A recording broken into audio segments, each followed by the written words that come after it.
Alright, hi everybody, here comes our next video. I had some ideas about doing videos more about the why, but we are now into our quarantine hotel, and so I figured we'd do a how. The last couple of days in the United States passed by very, very quickly. So, yeah, apologies for that, but not entirely unexpected. So, without further ado, here's my guest presenter, Hannah Serafini Lewin. And so, Hannah, how did we get here? Pretty much the only way into New Zealand right now is with a critical purpose visa. And they have a list of critical jobs. Healthcare and nursing is on the list. Pretty much anything in healthcare though. So physical therapy, occupational therapy, techs, doctors, NPs, mental health professionals, and midwives. My friends, come join me. So I worked with a really great recruiting agency, and they helped me find a job and get my license, and that is Accent Health Recruitment, and I bet we can link to that below. Their services are free of charge. Yeah, because they need healthcare professionals so desperately. But who doesn't right now? We're also working with New Zealand Shores, who was helping us with our visas, and quickly into the process of gathering paperwork, we decided it would be very worth the expense to have someone else helping us manage the paperwork. It's safe to say we seriously made this decision last October, and then we seriously started diving into all the paperwork and stuff last January or February. So it's been a process. How we got here, mid-October, I got an official job offer. We had everything kind of lined up to be visa ready, so we just had a lot of documents to submit. So one thing New Zealand does much differently than many other places is they have a program called MIQ, which is Managed Isolation and Quarantine. It started with anyone who's entering the country needed to be in isolation for 2 full weeks after arrival. Actually, after we already booked our MIQ, November 14th, they just changed the guidelines to be that we have to be here for 7 days. And then we do 3 additional days of self-isolation.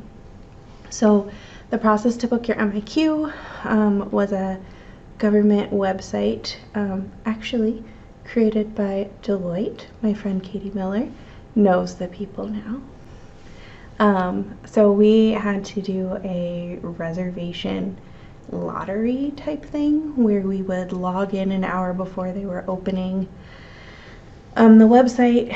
We'd put in our passport numbers, the website would open, we'd get assigned a lottery number, and then wait to see if we could book.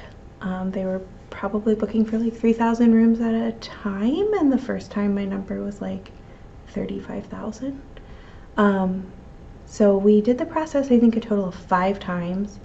And actually, the week before I actually officially got my job offer, Ken got a number that got us into the system. So a little bit on faith, we had to book our MIQ reservation, and you have to ensure that you're booking for a day and time that there is actually a flight into New Zealand. And then within 48 hours of booking your MIQ reservation, we needed to buy our plane tickets. So actually about 6 hours before I officially got my job offer, we had to buy our plane tickets. So that was a stressful week. If anybody knows either of us, we were both a little tense. It was a long 6 hours too. Yeah. So that's kind of how that happened. We got our MIQ reservation. We were scheduled to get here on December 10th.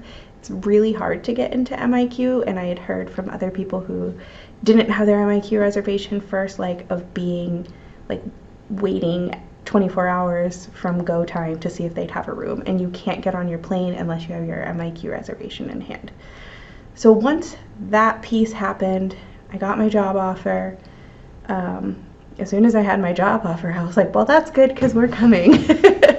And then I was able to talk to my contact at New Zealand Shores, and she finished up processing our visas. I have a critical purpose visa, and Ken has a visitor visa, and Wilfred has a student visa, which is just adorable.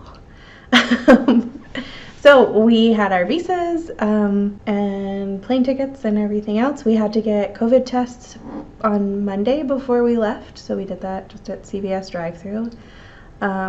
Wilfred is convinced that it tickles your brain and takes away your thoughts.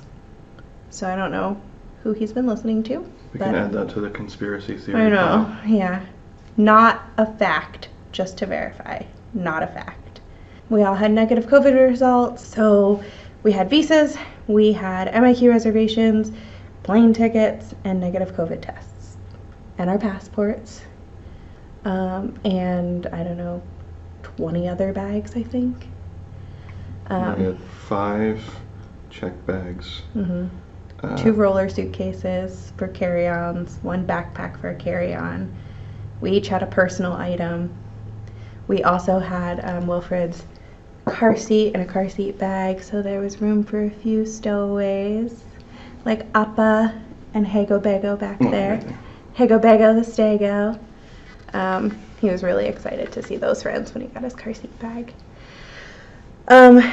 So yeah, we headed to the airport with a ton of our stuff.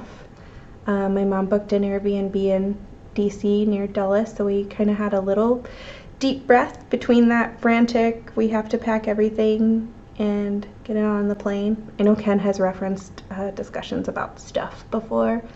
And it was just a crazy process of feeling like over the last year we've gotten rid of so much stuff. And we got rid of so much more stuff last week, and it still feels like we had a lot of stuff to pack and a lot of stuff we left behind. So. And just wanted to make sure I said one of the things that you had mentioned to me before, which was you were thankful that there was a non-terminal end date for me. Yeah. So that I could say, all right, I'm putting on my game face. You know, ADHD makes it so that deadlines are pretty much the only thing that kick you into gear. And so I was kicked into gear, and then fortunately it wasn't, you know, right to the airport after that. Yeah. So we had time for a good night's sleep, and I got to transition from being in get this done now mode to we're excited to do this thing together mode. So that was really positive.